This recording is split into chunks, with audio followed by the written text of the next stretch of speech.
Shalom and welcome to Jerusalem Studio. U.S. President Donald Trump recently confirmed on camera that he called Prime Minister Benjamin Netanyahu last month, urging him to refrain from striking Iranian nuclear targets while the talks over a new deal to replace the aborted JCPOA are underway.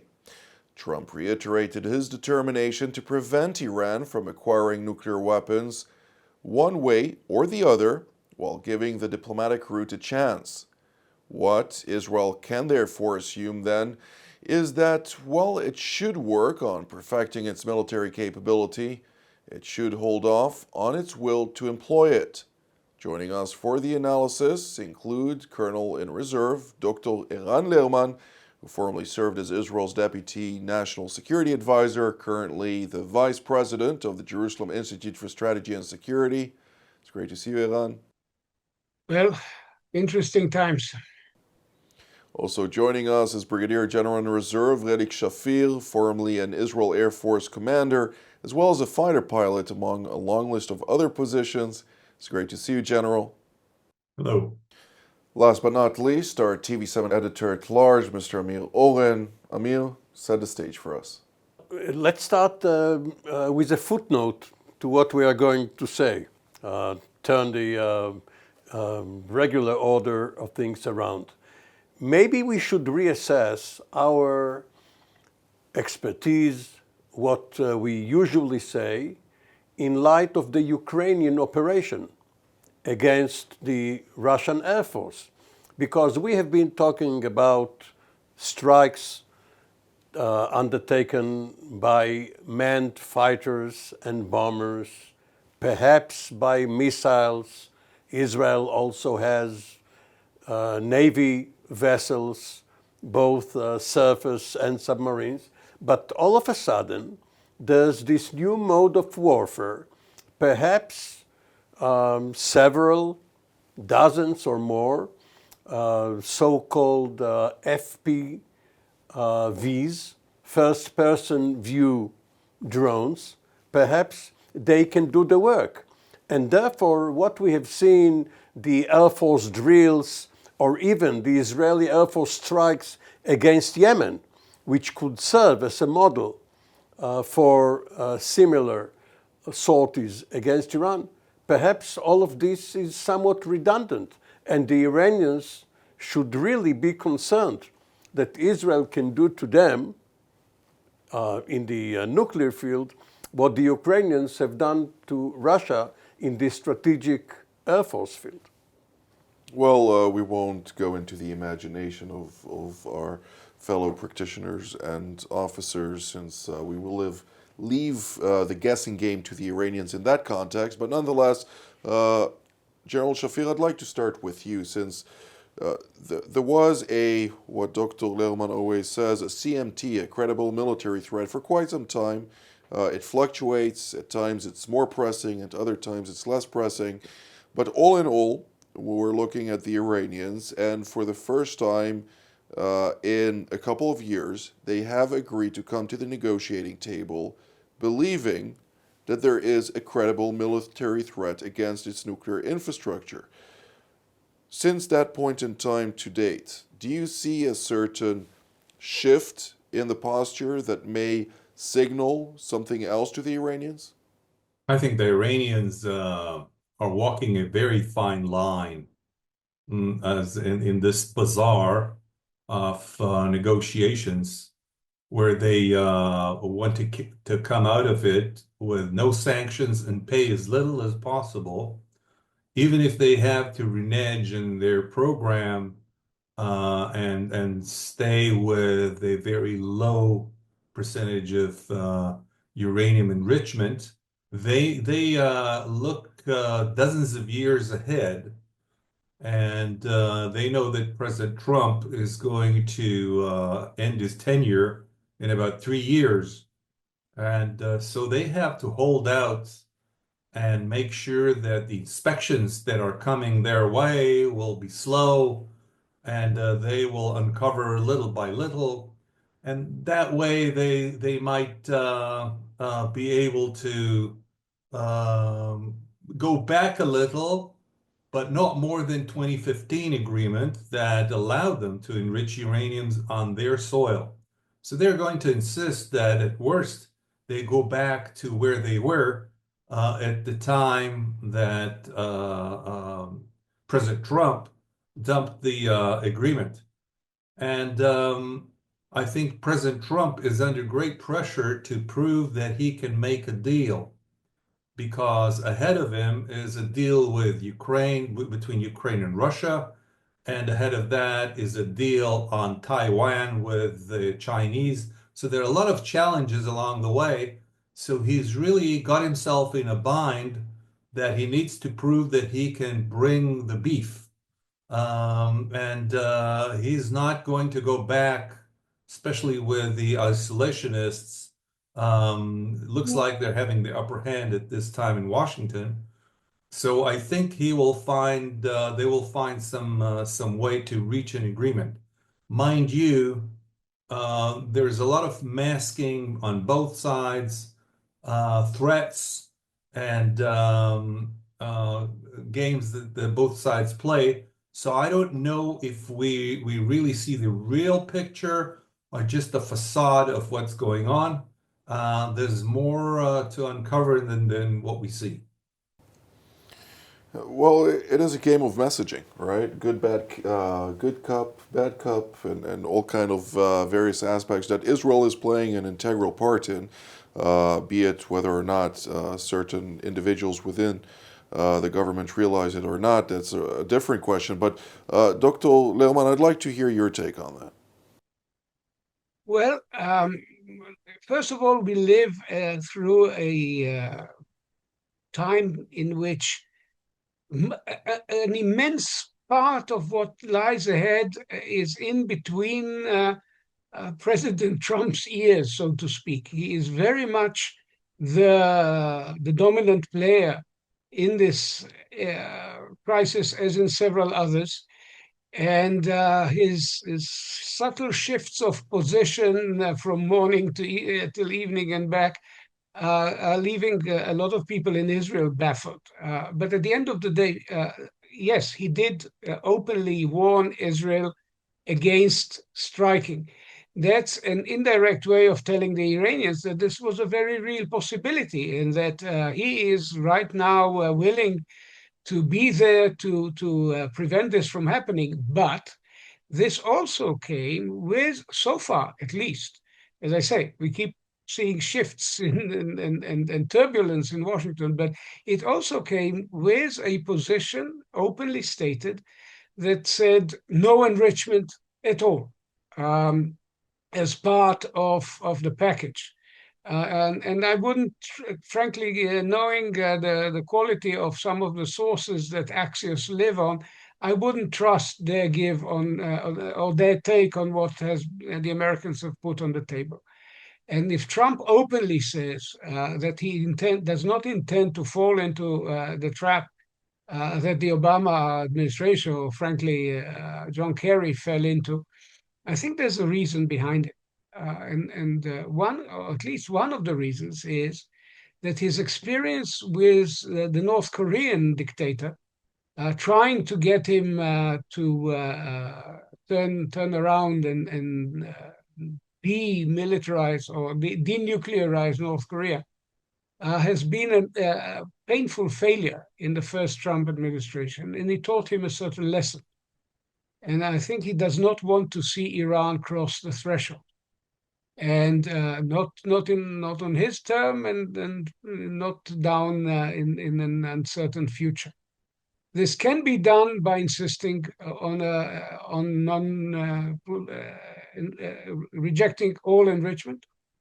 It can also be done if he accepts a minimal symbolic tolerance of some activity, but then a much harsher regime of inspections, American, not IAEA, no sunset clauses, which were the ruin of the previous agreement, and a total ban on means of delivery. which on the ballistic missile front is actually anchored in relevant UN resolutions that can be renewed, must be renewed. So all of this gives him a range of options to choose from.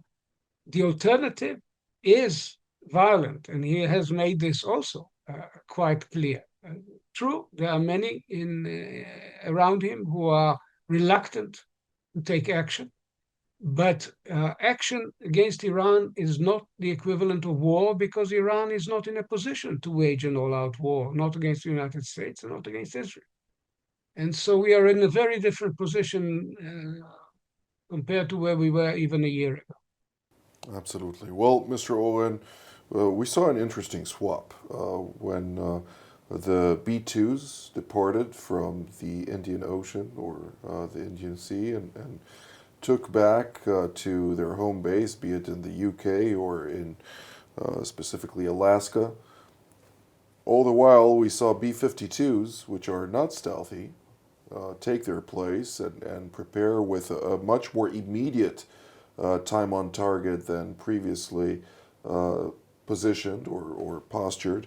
And therefore, I ask myself, to what degree is this a signal of we are preparing for something big? Of course, this might not be utilized ultimately, but nonetheless, B-2s can appear at any time, at any given time, to fulfill their mission, while B-52s can be spotted from miles away. The US Air Force decries the fact that there are too few aircraft of all sorts. Obviously, F-22s and B-1s are very few. Well, taking into account during World War II, they created how many? Yes, 350,000 but aircraft? This is another problem that they have with their industrial base. You cannot compare the sophistication needed for fifth generation fighters to the propeller-driven aircraft of World War II. But in any event, you need quite a package, especially in the American method of having airlifters, refueling, you must have electronic warfare. It's not the Israeli system in which you need less airplanes, but again, you must go back several times in order to fulfill your mission, to have battlefield damage assessment and all of that. So yes, it was a symbolic gesture, flying those aircraft, as well as having the Truman aircraft carrier task force, which has now gone home. Is there an aircraft carrier replacing it? There is always one either on the way or in the Indian Ocean or in the vicinity. But you also have submarines, which are not disclosed, with the Tomahawks. So and have taken an active role in the latest attacks against the Houthis but in Yemen. What was the result? A ceasefire. So you can't really rely on showing the flag on American might deterring the Iranians. There are actually two sorts of negotiations going on. One is whether the negotiation will be limited to the nuclear file, which is the Iranian position. They don't want to handle the proxies and the ballistic missiles, but they may give some leeway, some compromise on this issue, rather than try to do everything on the nuclear file and have the negotiations fail because there is a limit to Trump's concessions. And also regarding what Lerman just mentioned, the fact that he was described as what was called a taco, Trump always chickens out, this may cause him to be more aggressive in the negotiations, and if they fail, in what he does towards Iran. Well, I think that, when we're talking about President Trump, he's already in a position where he is thinking about legacy on the one hand, but on the second part of the equation, he's also thinking about the stature of the United States globally, which goes hand in hand ultimately. And when we're talking about the point that General Shafir mentioned earlier, the isolationists, so-called, or restrainists, or whatever you want to refer to them today, they do have at least are appearing to have the upper hand in the ongoing struggles between the various forces that be in Washington. And therefore, General, when we're looking at the current process, could that be a process to convince the so-called isolationists that the Iranians are bad actors that need to be dealt with? That's a very good point. Let's go back and remember John Bolton, um, who was in Trump's first year, and then he got him out because he was too bold. But John Bolton had the ideology that actions speak louder than words, and the United States should wield its power and show that it is not afraid to act militarily, even in a pointed area. So if we take all the conflicts of the United States now, with the Russia-Ukraine war, in the China Sea with Taiwan, and try to understand, Trump is being pushed back by Putin.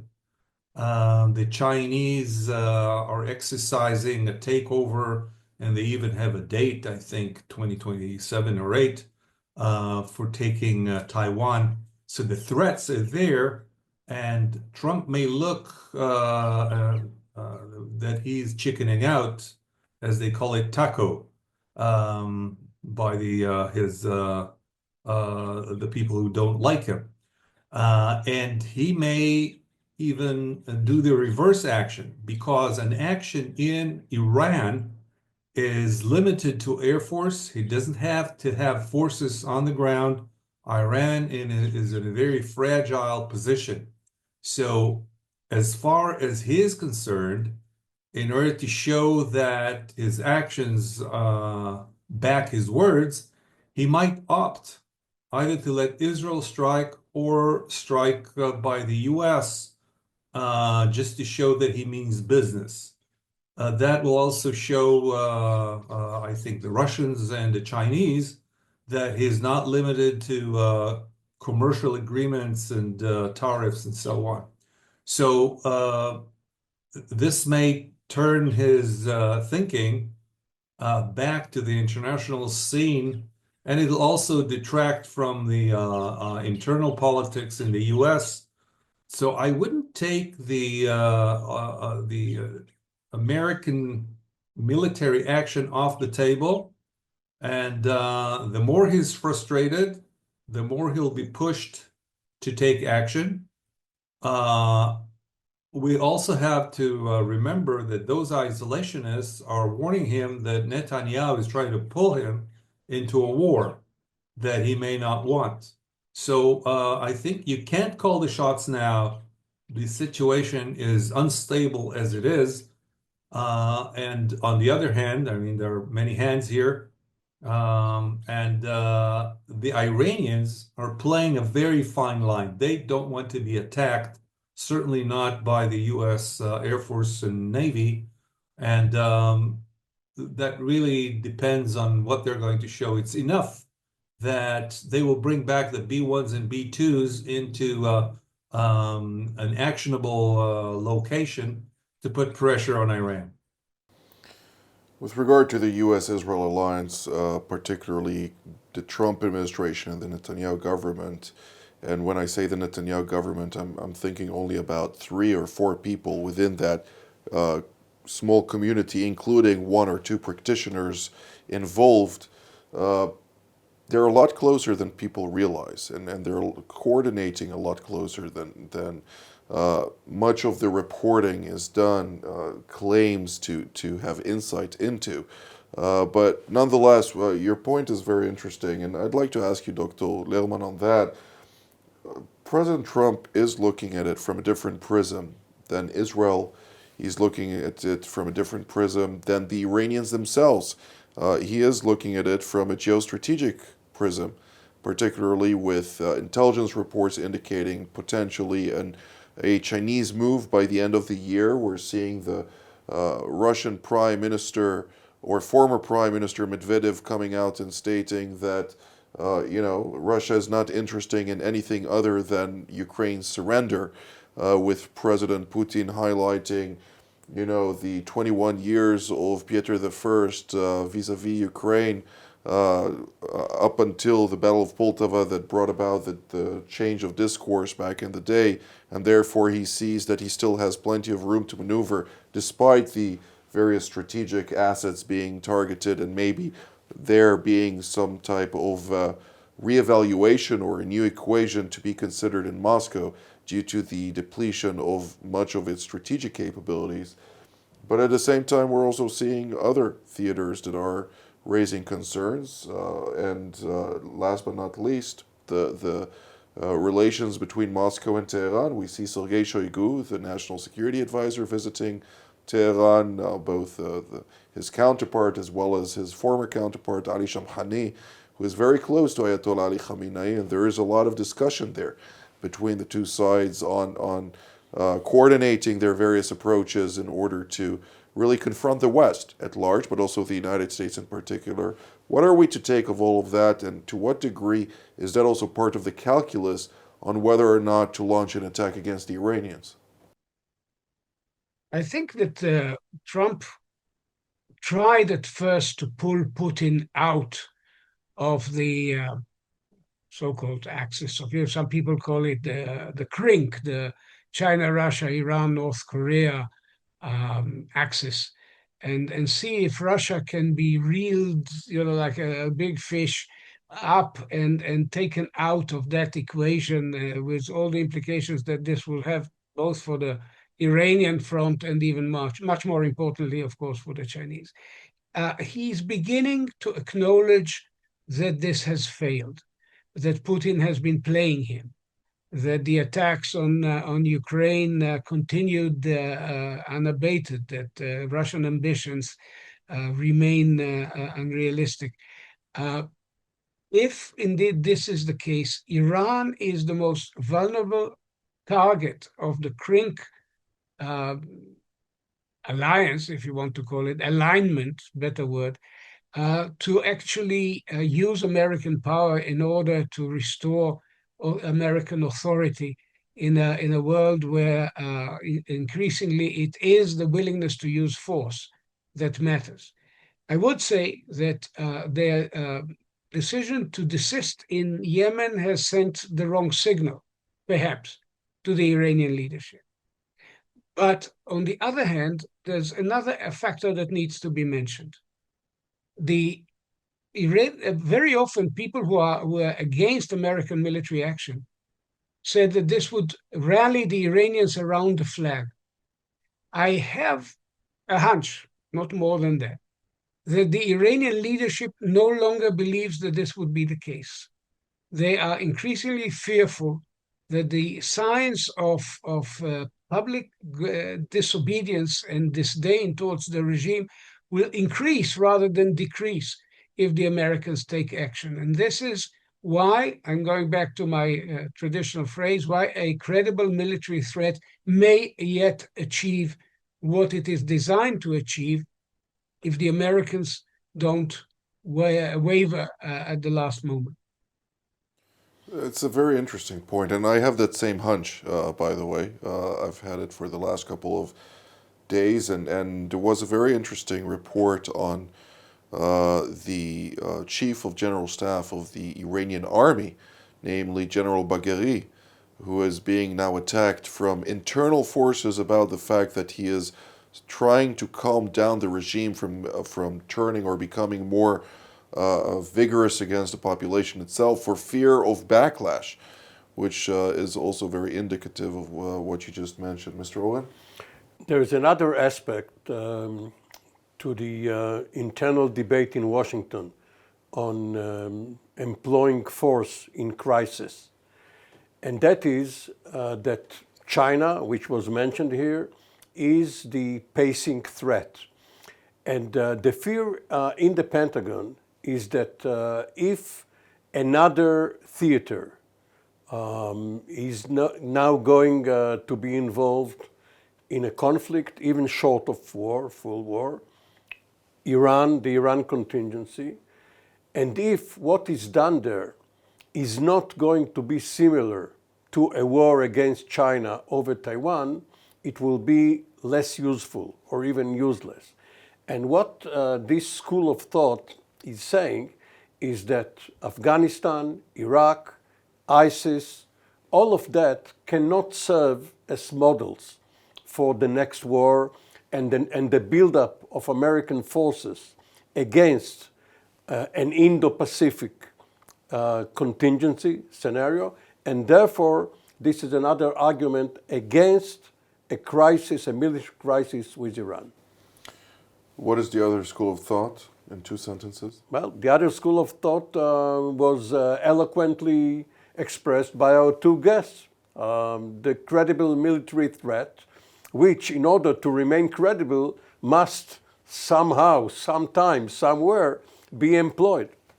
Indeed. Well, time will tell. I'm sure that the closed doors, wherever they may be. If time will not tell, we will. Right. Dr. Eran Lerman, General Relik Shafir, thank you very much for all of your insights. I would like also to thank Mr. Amir Oren for your insights, and also to thank all of you at home as well. Until our next edition from here in Jerusalem, Shalom.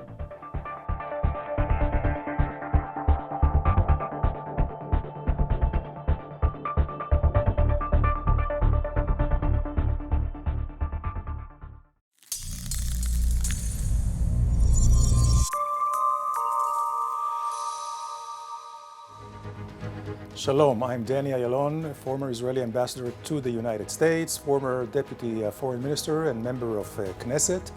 Today, I'm very privileged to be hosting TV7's Middle East Review and also being a panelist of the various shows of TV7, which I find the most enlightening, most educating if you really want to understand the world, the global scene as well as the regional scene of the Middle East. It is worthwhile to watch TV7.